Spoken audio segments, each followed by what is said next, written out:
Hey everybody, welcome to the video. Let's go over the 11 game MLB DFS slate for today on DraftKings. But before we continue, as always, if you guys could just leave a like. I know it's something as small as just leaving a like on a video, but it really just help me out and I really do appreciate it. And if you're new to the channel, you might as well hit that subscribe button. I'm going to be here all season long trying to help you guys become better MLB DFS players. And I cover the sports as well, including NASCAR, which is kind of the most popular thing I do on here, kind of by far. And I also do the NBA over on Patreon, then I do the NFL when the time comes, and then these MLB videos, obviously. So if you're going to keep coming back to the channel each and every single day, or each and every single week, you might as well hit that subscribe button and turn the notification bell so you don't miss out whenever I post new videos. And I also go live for NASCAR each and every single race. We have a doubleheader this weekend, so hit the notification bell, you'll get notified when I go live every single time, and you can hop in and ask me all the questions you want. It's always a good time. So, and if you don't follow me on social media, ChrisPennell16 on Twitter, CPen16 over on IG, and if you want more content over on Patreon, always much appreciated. We got 300 plus people in there. Hop into the Discord chat, and I have an all sports thing. I do MLB, I do NBA, NFL, and like I said, I do NASCAR, and it's by far the most popular thing.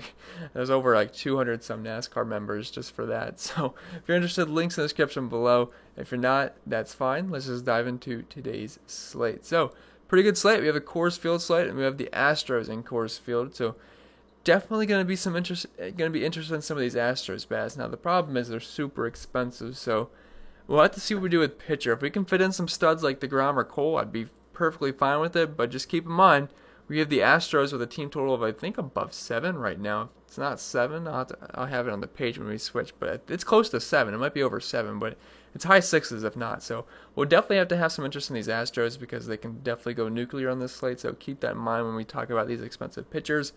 But I do like the aces we have on the slate. DeGrom and Cole are both in good spots. Then we have Lance Lynn, who gets a little bit of a discount, who's also obviously been a tremendous pitcher this season. And then getting this be 2 option in Paddock, and then a punt option in Dunning, or Dooning, I think it's a Dunning.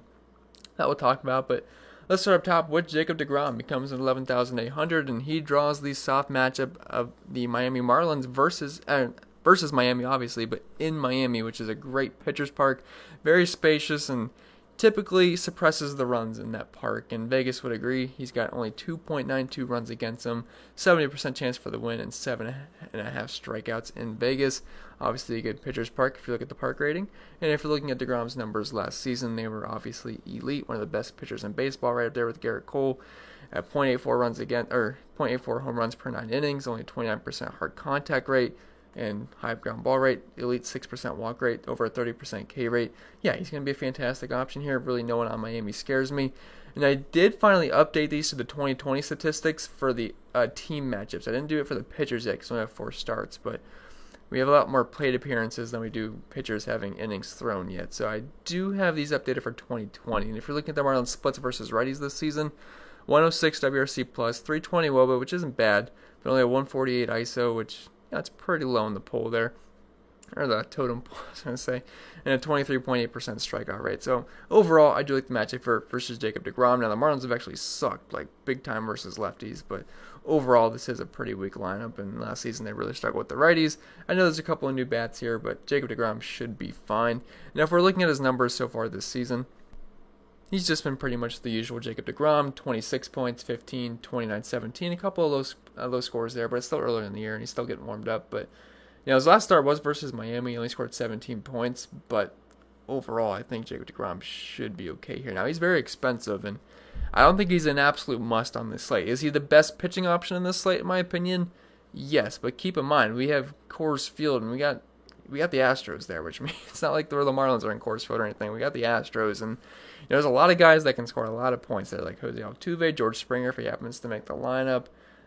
Jose Altuve, even though I know he's been awful this season. Alex Bregman, if I didn't mention him already. So we're definitely going to be interested in these Astros bats, and also the guys on the Rockies too, like Nolan Arenado and Trevor Story. So I'm not sure how easy it's going to be to fit in Jacob DeGrom.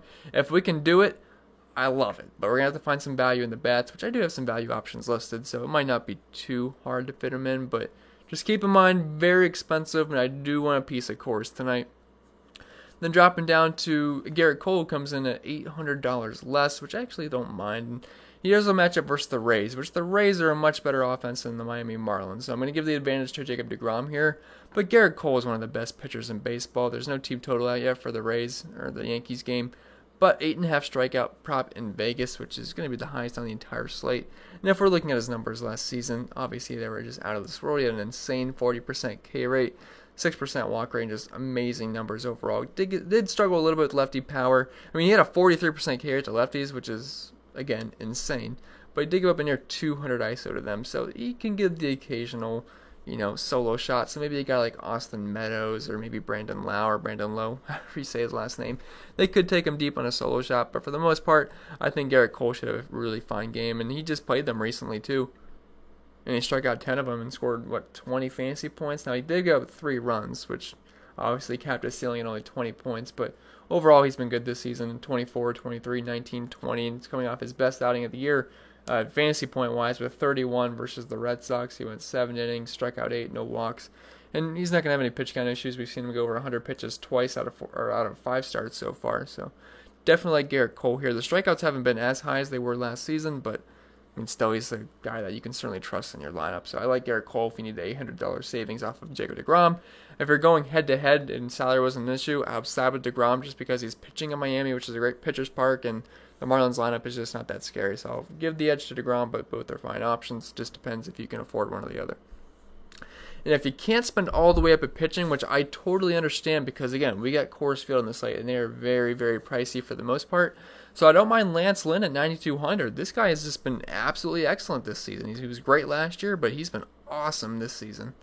And if we're looking at his first 5 starts, just fantasy points-wise, 31 versus the Rockies, 27, 22, 19. And in Coors Field last start, he scored 35 fantasy points, went all 9 innings, struck out 6, only gave up 1 run, 2 runs, but 1 was earned, and 110 pitches. And his pitch count's been well over 100 each and every single start. So he'll go deep into the game and obviously just through a complete game. So definitely like Lance Lynn here. If you can't get up to Gerrit Cole or Jacob deGrom, I don't mind saving $2,000 to $3,000 for the guy that has similar upside. I mean, the guy's just been tremendous this season. He's a good strikeout pitcher. He does not give up a lot of hard contact or anything like that. I mean, if you're just looking at his numbers last season, only .91 home runs per 9 innings, hard contact at 39%, which is it's a little bit up there, but doesn't give up too much power. 7% walk rate, 28% K rate. Again, some of these numbers are going to be red and orange just because it's only pulling in 4 pitcher stats, and 2 of those guys are Jacob deGrom and Gerrit Cole. So if you pretty much pair any of those pitchers up against those guys, they're going to end up being the worst numbers out of the 3 or 4 that your pitchers you're comparing it to. But overall, if this was on a larger scale, these numbers are going to show up green for the most part. These are really good numbers. And he's good versus lefties, good versus righties. Now, the strikeout rate versus righties is much higher to lefties, or much higher than lefties. Lefties last season was at 21%. Last season versus righties, they're at 35%. But overall, I do like Lance Lynn here. Now, the matchup versus the Padres, it's not a great one. Overall, they have over a 200 team ISO, 108 WRC+, and only a 22% K rate. And if you're looking at the numbers versus righties, they're still pretty good last season. You could always use righties versus these guys because they struck out a ton, and overall it was a pretty soft matchup. They were a much better team versus lefties. But this season, 269 to righties, 112 WRC+, 23% K rate. They still strike out a bit versus righties, but I know they have some good bats like Trent Grisham, Tommy Pham's hurt, but you have Manny Machado, Tatis, who's looking like one of the best players in baseball currently, one of the favorites to win the NL MVP award. I believe he's tied with Mookie Betts plus 200, plus 3, or no, is it plus 600? Something like that. But they were tied. He was tied with Mookie Betts, and the guy's just been absolutely insane. So I'll definitely give them some respect. So I wouldn't say this is a soft matchup for Lance Lynn, but it's definitely not an easy matchup for the Padres either. Lance Lynn has just absolutely mowed down lineups, and what was really impressive, he went the complete game at Coors Field, scored 35 fantasy points. And if you can survive Coors Field, you can pretty much survive pretty much anything. And only 3.68 runs against him. He is a slight underdog here, 46% chance for the win. That's mainly due to the Rangers offense just being pretty awful so far this season, which is why I like Chris Paddock quite a bit, which we'll talk about in a little bit. But I do like Lance Lynn here quite a bit because, look, if you're spending up for Gerrit Cole and Jacob deGrom, they're nearly $11,000 and $12,000. It's going to cost you a Coors Field bad. So if you can go to Lance Lynn and get a guy like Arenado pairing with Lance Lynn, I don't mind that at all just to get the extra Coors Field back. Because Lance Lynn's got similar upside to deGrom and Cole. So I don't think you're losing too much if you can't get up to the big dog. So definitely like Lance Lynn today versus the Padres.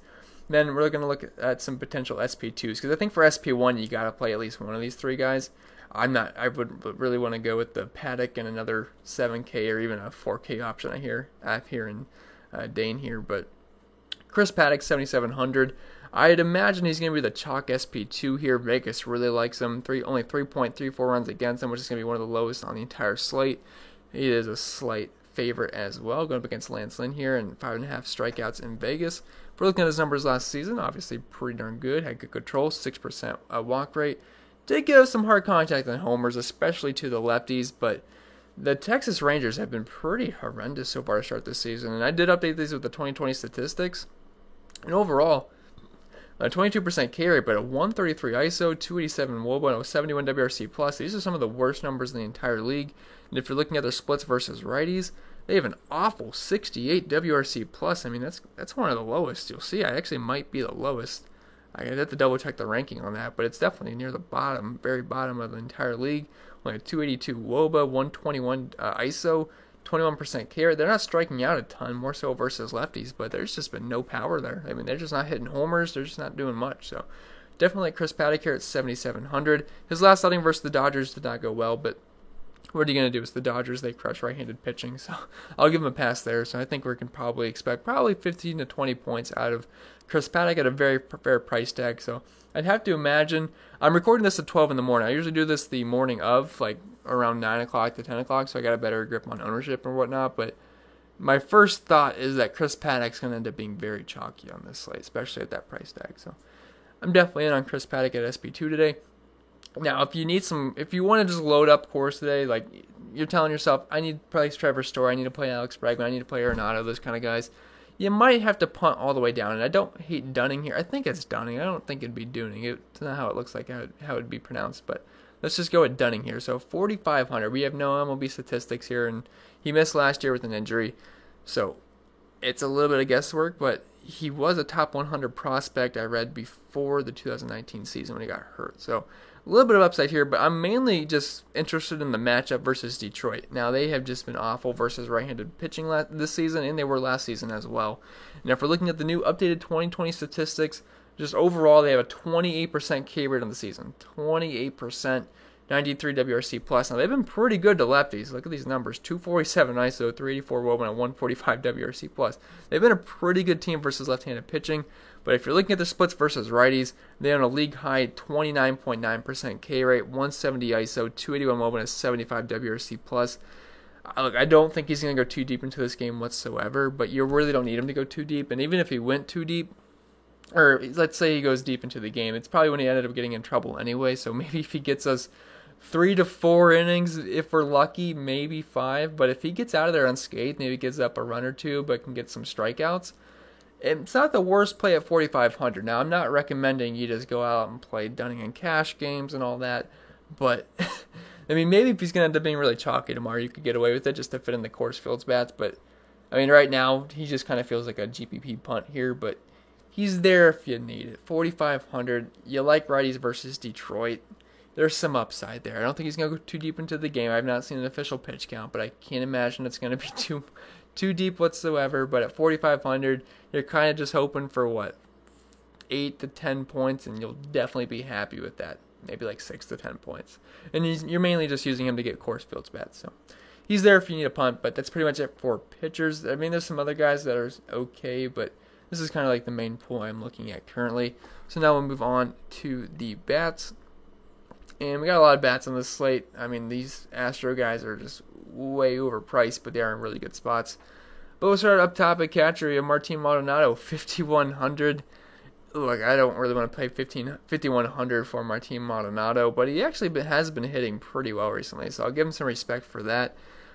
But, I mean, you're just using him if you got all the money in the world. I mean, if you're using a guy like Dunning, you could probably just spend up for Martin Maldonado. But for the most part, I'm probably spending down at catcher with d'Arnaud once again, because he's just too cheap, and he's been chalk like every single night. He was he 77% owned again, and last night he was like 86% owned. Price really hasn't moved much, and the Braves have a team total of over 5 on this slate, and Fetty doesn't, he's not too concerning of a pitcher to use guys against, so with his low strikeout rates. I'm just going to let you guys know now, I'm probably just going to end up playing d'Arnaud.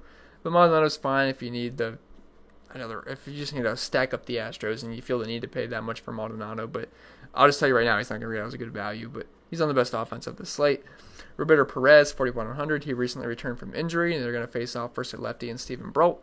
And Perez was very good versus lefties last season. He had a 240 ISO versus them, double-digit walk rate. Did strike out quite a bit, but at 504 slugging. And I like the Indians a bit on this slate. Now, they get a park downgrade in Pittsburgh, but I mean, they still scored, 6 runs tonight, which ain't too bad. And they have a team 12 over 5, and Brault's a guy that will struggle with righties. If you're looking at his splits, 184 ISO given up, 17% K rate, double-digit walk rate. Now, he doesn't pitch too deep into games, but I think the Indians are a decent stack on today's slate. And then just the chalk guy, you have Travis d'Arnaud, 3,200. You're probably just going to end up plugging him in, especially for cash games, what I just said earlier. Now, I prefer him versus lefties, but he's fine. He's been producing the past 2 nights, and Fetty's got I believe it's Fetty. Call him Fetty. It's a funner name than Fed, but I'm pretty sure it's Fetty. I mean, he's worse versus lefties, but that doesn't mean he's great versus righties. He's got 11% K rate to lefties, 13% to righties. High ground ball rate, but I mean, I think the Braves should be able to square him up. He's hitting too high in the order to not be interesting on the slate just because he's that cheap, and he's a pretty good hitter as well. And he's been good to start the season, too. So definitely Travis d'Arnaud. Dropping down to first base, we have Yuli Gurriel at a massive price tag of $5,800. So you're not getting any favors in the salary department with these Astros. But if you had the money for them, obviously they're going to grade out as elite plays. And if we're looking at Gurriel's splits versus righties last season, they were actually better compared to when he faced lefties.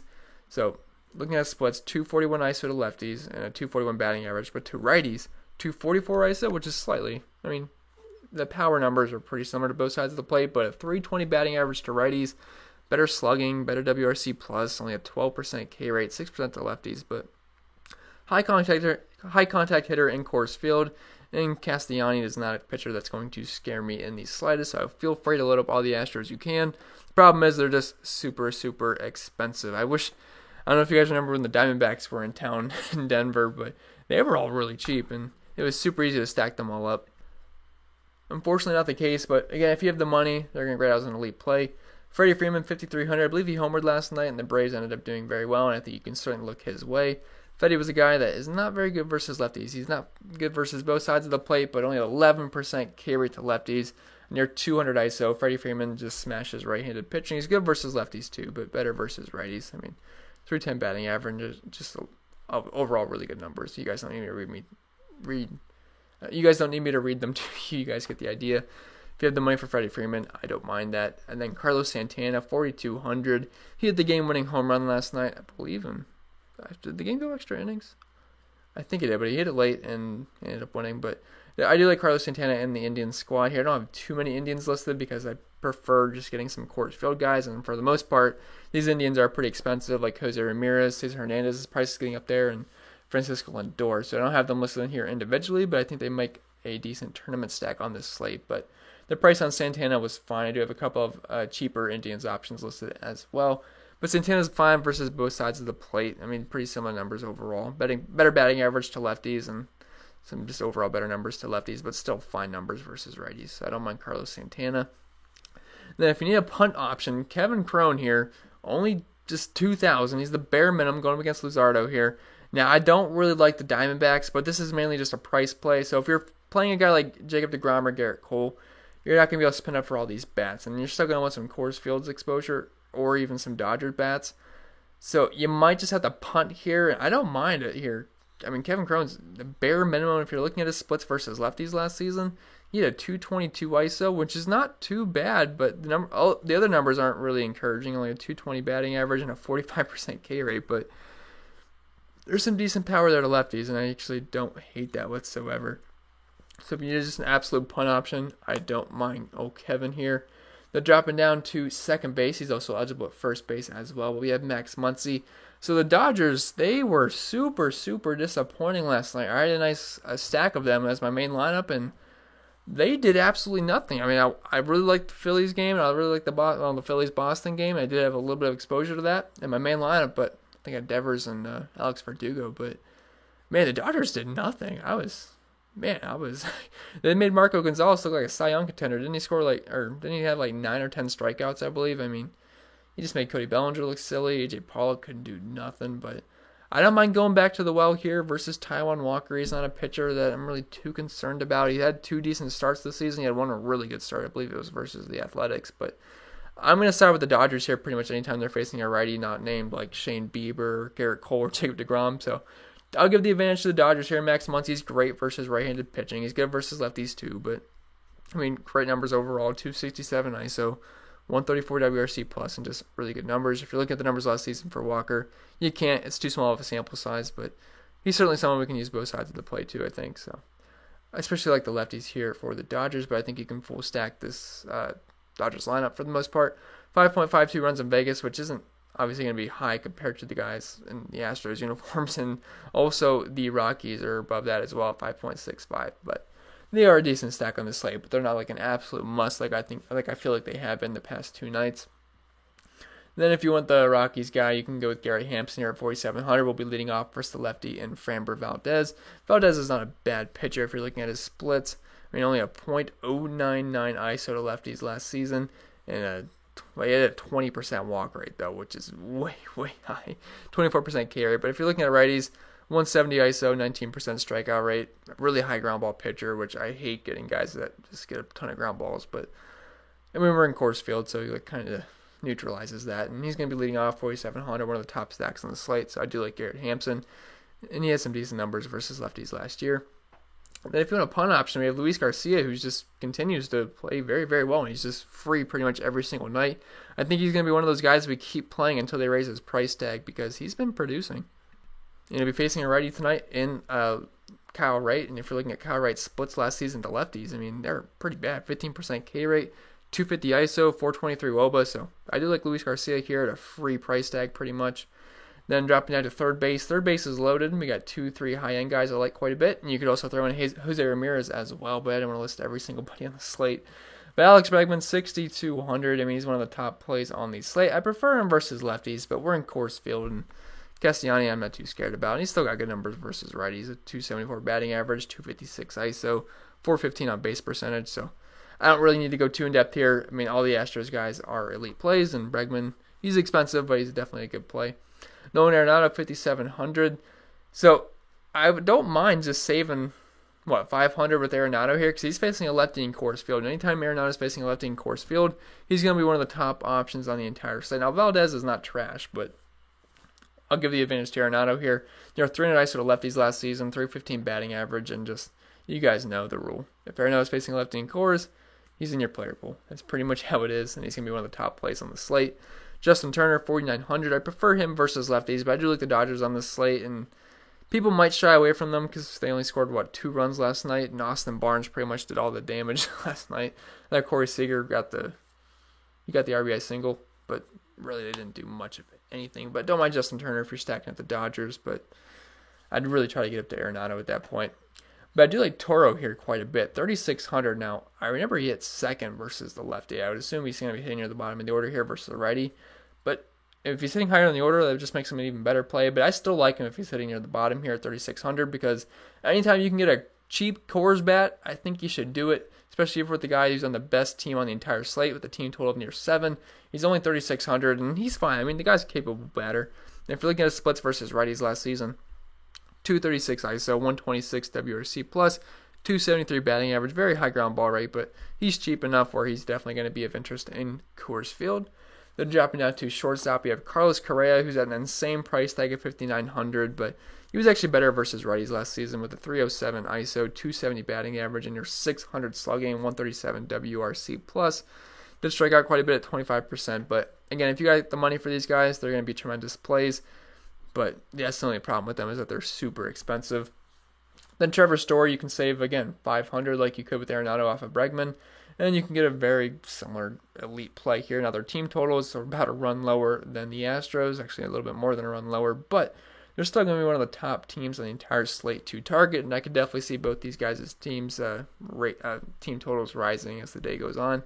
But Story's great versus lefties and versus righties. If you're looking at his numbers versus lefties last season, he had a 314 batting average, 250 ISO, and I like the Rockies. I like the Astros. You can stack that entire game up. Obviously, it's Coors Field, so you can pretty much always do that.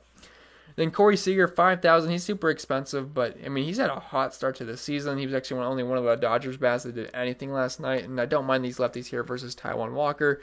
I don't mind the righties either, but definitely always prefer the lefties. But 5.52 implied team total in Vegas, which is only a tick below the Rockies at the moment. I mean, that could obviously go in different directions, but I mean, Seager's great versus righties. He's had a hot start to the season, and I think we can certainly look his way.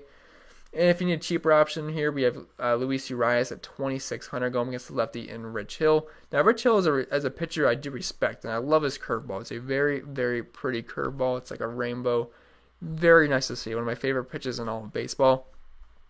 But I don't mind the cheap righty versus him. If you're looking at Hill's splits, sorry, lost my spot. He has a 30% K rate to righties, but that does come with over a 200 ISO as well. So it's it's a risk reward for Rich Hill. I mean, you can get the strikeout or you can give up a long ball. Either one, but I don't mind Urias here. If you're looking at his splits versus lefties, 158 ISO, 351 batting average last season, 383 on base percentage. He's cheap, and I think he's a fine option. Then dropping down to the outfield, we have Mookie Betts, 6,200. Look, I like all the Dodgers here. I don't think they're must-plays on this slate because there's Coors Field, so they're definitely more of a GPP option than they are cash games like they have been recently the past two slates. But I don't mind Mookie here. He's one of the best batters in baseball. I mean, one of the top offenses on the entire slate. And he was actually better versus righties last season, too. So don't mind Mookie. I mean, 304 batting average to righties, 246 ISO, 400 on base percentage. It's Mookie Betts. Obviously, he's a fine play. George Springer, I don't know if he's going to end up making the lineup. He's dealing with a wrist issue. But if he does make the lineup, he's going to be one of the best plays in the entire slate. But, again, I have no idea. So if he doesn't make it, we'll get the lineup shuffled around a little bit. But we'll see. But if he does play, he was actually better versus righties last season. I mean, he had great numbers, 322 ISO, 621 slugging, and a 300 batting average, 161 WRC plus, over a 400 WOBA. So if Springer's in the lineup and batting leadoff like he would if he's in the lineup, I definitely like George Springer, but very expensive, and he's also dealing with a wrist issue as well.